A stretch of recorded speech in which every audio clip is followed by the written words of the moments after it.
Ever since second grade, John had auditioned for every school play, but he never got a part. Until now. Bursting through the front door, he shouted, "Dad, I finally got a role!" His father, excited for him, asked, "That's great, son. Who do you play?" John beamed and said, "I'm playing a man who's been married for 20 years and has 3 kids." His dad patted him on the back and said, "Oh, I'm sorry, son. Maybe next time you'll get a speaking part." 3 people arrive at the gates of heaven. St. Peter greets them. "Name an occupation, please." The first steps forward. "Andrea Smith, I was a doctor."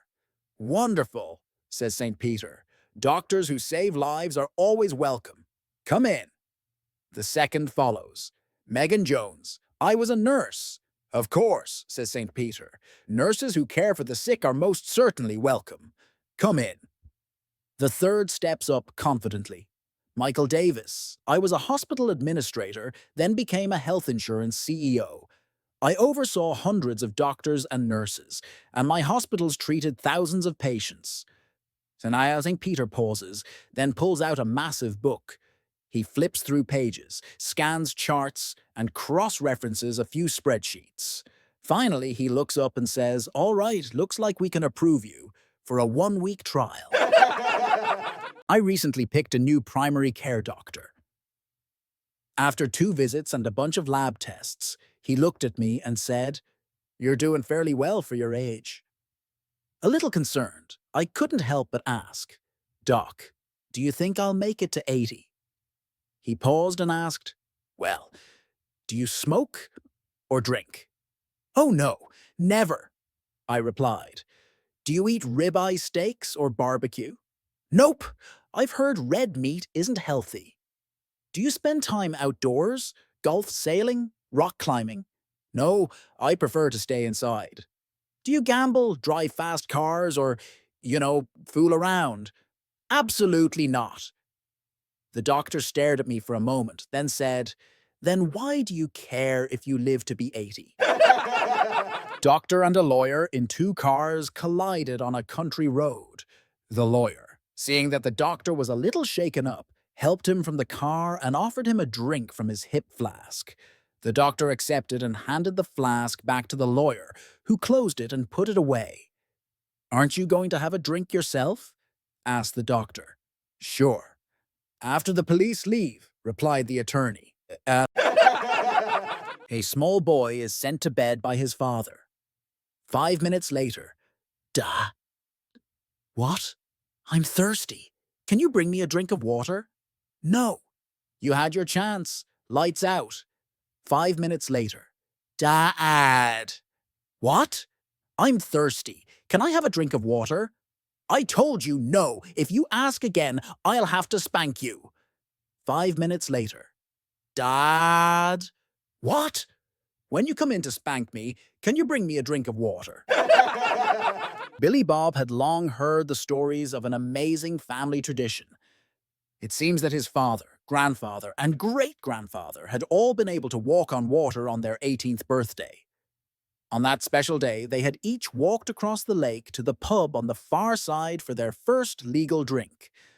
So, when Billy Bob's 18th birthday comes around, he and his pal Bubba take a boat out to the middle of the lake. Billy Bob steps out of the mini boat and nearly drowns. Bubba just barely manages to pull him into safety. Furious and confused, Billy Bob goes to see his grandmother. "Granny," he asks, "it's my 18th birthday, so why can't I walk across the lake like Pappy, Grandpappy, and Great-Grandpappy?" His granny replies, "'Cause you was born in August. But your Pappy, Grandpappy, and Great-Grandpappy were all born in December, when the lake is frozen." One day, a market researcher was going door to door, collecting data on household products. He knocked on a door, and a beautiful young housewife answered. "Good afternoon," he said. "I'm conducting a survey on behalf of a petroleum jelly company. Do you, or anyone in your household, use the product?" "Yes," she replied with a smile. "My husband and I use it in the bedroom." The researcher blinked, momentarily thrown off by her candid response. He cleared his throat and said, well, thank you for your honesty. Could you tell me exactly how you use it? She nodded. Sure, we put it on the doorknob so the kids can't get in. A woman goes to buy a parrot. The prices are $100, $200, and $15. She asks why the last one is so cheap. Because he used to live in a brothel, says the shopkeeper. She pays $50. When she gets home, the parrot says, "Fuck me, a new brothel." The woman laughs. When her daughters get home, the parrot says, "Fuck me, 2 new prozzies." The girls laughs too. When the dad gets home, the parrot says, "Fuck me, Pete, haven't seen you for weeks." 3 women, a brunette, a redhead, and a blonde, all work together in the same office. Every day they noticed their boss would sneak out of work early. So one day they got together and said, if the boss leaves early today, let's all clock out and go home too. Sure enough, the boss left early. So they did too. The brunette went home, made a cup of tea, and got to bed early for a good night's sleep. The redhead hit the gym for a workout before her evening plans. The blonde went home, quietly opened the front door, tiptoed into the bedroom, and there, to her shock, she saw her husband in bed, with their boss. She carefully closed the door and left without a sound. The next day at work, the brunette and the redhead were chatting about how nice it was to leave early. They turned to the blonde and asked, "Want to do it again today?" The blonde shook her head quickly and said, "Not a chance. Yesterday I nearly got caught." One day, a little boy named Sam was playing in the backyard when, during an intense pretend battle, he accidentally knocked over the outhouse. Panicked, he ran into the woods, hiding until after dark. When he finally came home, his pappy was waiting for him with a suspicious look. "Son, did you knock over the outhouse this afternoon?" Sam gulped. "No, pappy," he lied. His father sighed and said, "Let me tell you a story, son. A long time ago, young George Washington got a brand new axe. Excited, he tested it out and accidentally chopped down his mother's favorite cherry tree. Realizing what he had done, he ran off, just like you. When he came back, his father asked, 'George, did you cut down the cherry tree?' And do you know what he said? 'Father, I cannot tell a lie. I did indeed chop down the tree.' And because he was honest, his father forgave him and let him go without punishment." Pappy leaned in and asked again, "Now, son, did you knock down the outhouse?" Sam took a deep breath and said, "Pappy, I cannot tell a lie. I did indeed knock down the outhouse." Then Pappy tanned his hide red, white, and blue. Through teary eyes, Sam cried, "But Pappy, George Washington's father forgave him. Why did you spank me?" Pappy shook his head and said, "Because, son, George Washington's father wasn't sitting in that cherry tree when he chopped it down." A man asks a farmer if he can work for a night's lodging and a meal. Farmer gets a knock on his door. It's a man in his mid-30s who looks like he's been traveling a while. The man asks if he could earn a meal and a place to stay for the night. "Do you have any skills?" the farmer asks.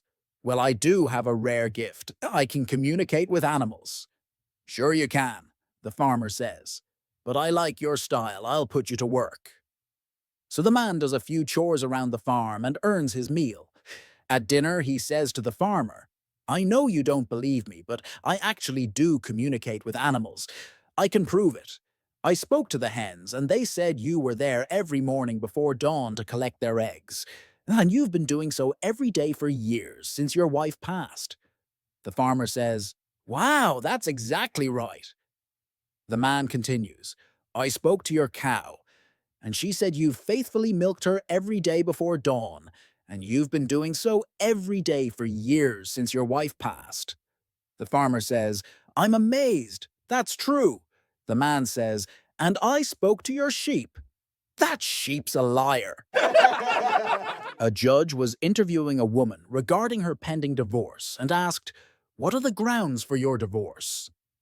She replied, About 4 acres and a nice little home in the middle of the property with a stream running by. No, he said. I mean, what is the foundation of this case? It is made of concrete, brick, and mortar, she responded.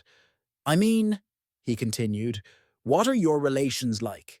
I have an aunt and uncle living here in town, and so do my husband's parents. He said, do you have a real grudge? No, she replied. We have a 2-car carport and have never really needed one. Please, he tried again. Is there any infidelity in your marriage? Yes, both my son and daughter have stereo sets. We don't necessarily like the music, but the answer to your questions is yes. Ma'am, does your husband ever beat you up? Yes, she responded. About twice a week he gets up earlier than I do. Finally, in frustration, the judge asked, Lady, why do you want a divorce? Oh, I don't want a divorce, she replied. I've never wanted a divorce. My husband does. He said he can't communicate with me. A woman passed away and found herself standing outside the pearly gates, greeted warmly by St. Peter. Overwhelmed by the beauty surrounding her, she asked, Is this really heaven? Did I make it here? St. Peter smiled and replied, Yes, you're at the gates of heaven, but there's one more thing you must do before entering. The woman, eager to proceed, asked, What do I need to do? Spell a word, St. Peter said. Which word? She asked, slightly puzzled. Any word of your choice, he replied. The woman thought for a moment and said, Then I'll spell love. Love. St. Peter congratulated her and welcomed her to heaven. Then he asked if she could do him a small favor by watching the gates while he took a quick break. Of course, she said, feeling honored. But what should I do if someone arrives?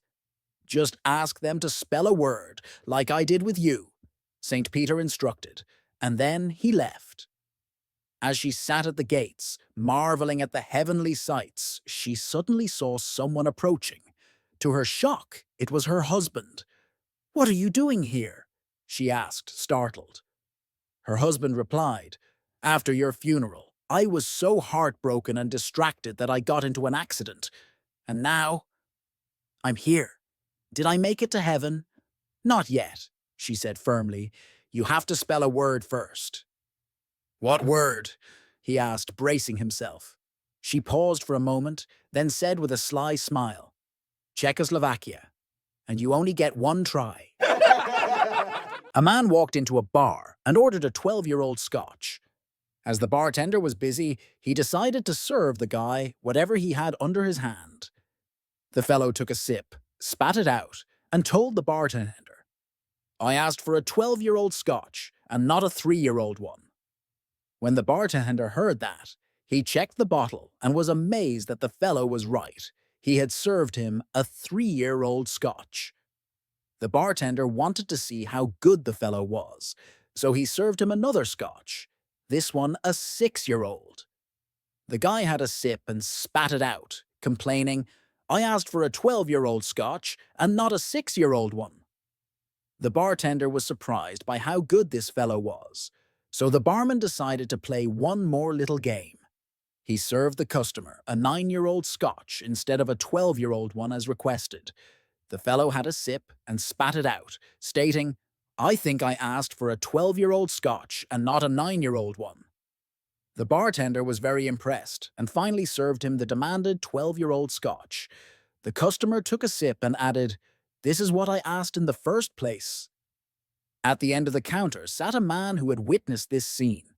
He sent a tumbler to the Scotch expert and asked him to have a sip. The fellow did so and spat it out and said, Good Lord, that's piss. The other man added, Now, tell me how old I am. Bill and Marla thought they had come up with a clever plan for a little alone time one Sunday afternoon. Even though their 12-year-old son was home, they sent him out to the balcony and told him to report on what was going on in the neighborhood. So the kid starts narrating like a news anchor. A car's getting towed from the parking lot. An ambulance just went by. The Andersons have company. Matt's got a new bike. And then, the Coopers are having alone time too. Mom and Dad sit straight up. Wait, how do you know that? The kid calmly replies, their son is standing on the balcony too.